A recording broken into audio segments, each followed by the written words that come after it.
Um estudo internacional revela que o Brasil ocupa o segundo lugar em número de casos diagnosticados, superado apenas pelo Japão, onde 70% da população é afetada pelo problema.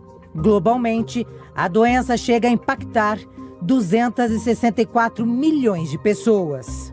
É difícil a gente perceber que a gente está tendo um burnout, né? A gente só simplesmente fala assim, nossa, mas o que está acontecendo comigo? Por que eu não consigo me lembrar de coisas tão simples? Então, acredito que talvez tenham outros problemas. E os sintomas fisiológicos, os sintomas físicos no nosso organismo, falam... Eu sei que não parece ter relação, um problema digestivo, com a memória, com a falta de sono, mas quando a gente junta tudo isso, aí a gente começa a ter um outro tipo de diagnóstico. Não é normal a gente sempre estar mal. Larissa decidiu dar um basta na profissão que não fazia bem para a saúde. Mudou a rota para ter uma vida saudável. Foram 4 anos de terapia para eu chegar à conclusão que eu precisava mudar de área, porque a área iria continuar dessa maneira. Eu voltei a conseguir perceber o prazer nas outras situações, estar com outras pessoas, fazer viagens, conseguir me desconectar. E eu começava a olhar para o meu trabalho de uma maneira um pouco diferente. Será que eu realmente quero isso para a minha vida? Será que essa é a vida que eu gostaria de ter? Eu sei, eu era muito jovem quando eu tive essa percepção. A gente está falando aí dos meus 19, 20 anos. Hoje eu tenho 41, né?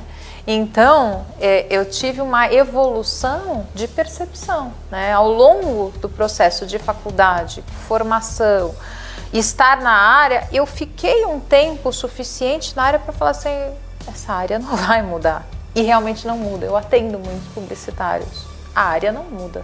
Quem tem que mudar é você. A forma como você se posiciona e como você coloca os seus limites. Você quer continuar na área? É possível continuar na área.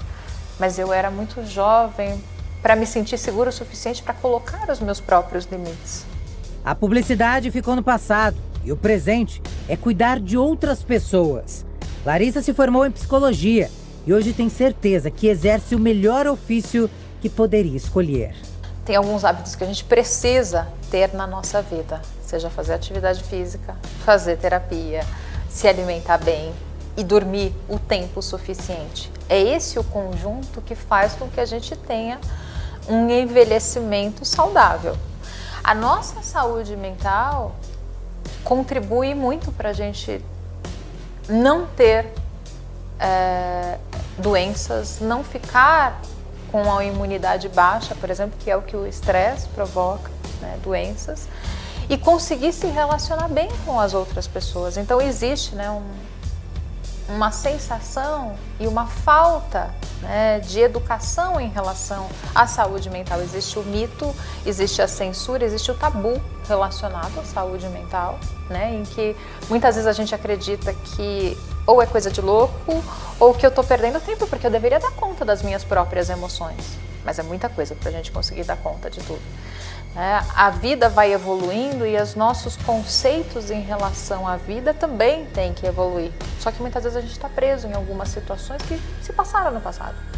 Para a gente conseguir lidar melhor com eles, é para isso que serve a terapia. E lidar melhor com as pessoas que acabam provocando gatilhos não intencionalmente na nossa vida.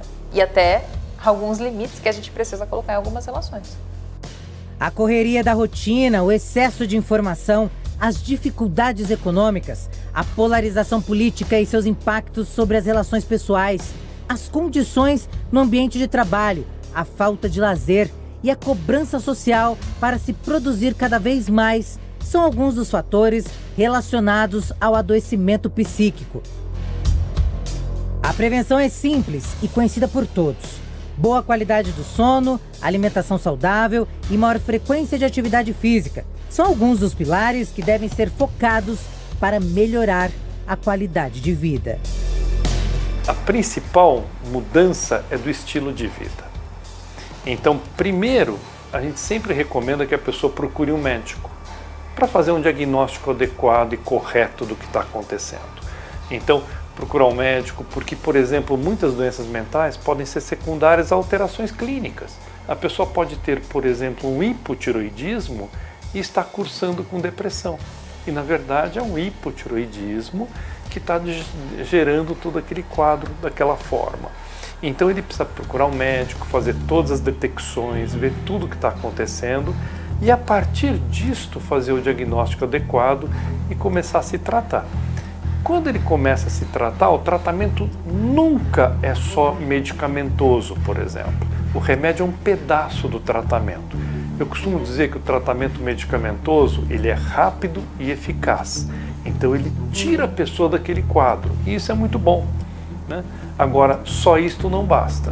Ele precisa associar isto com uma psicoterapia, com uma mudança de estilo de vida, com atividades físicas que produzam beta-endorfina, que é extremamente valioso, uma mudança de hábito alimentar, com alimentos mais integrais, eu ia falar medicamentos, mas são medicamentos pré-bióticos. A alimentação é alimento é básico para o tratamento.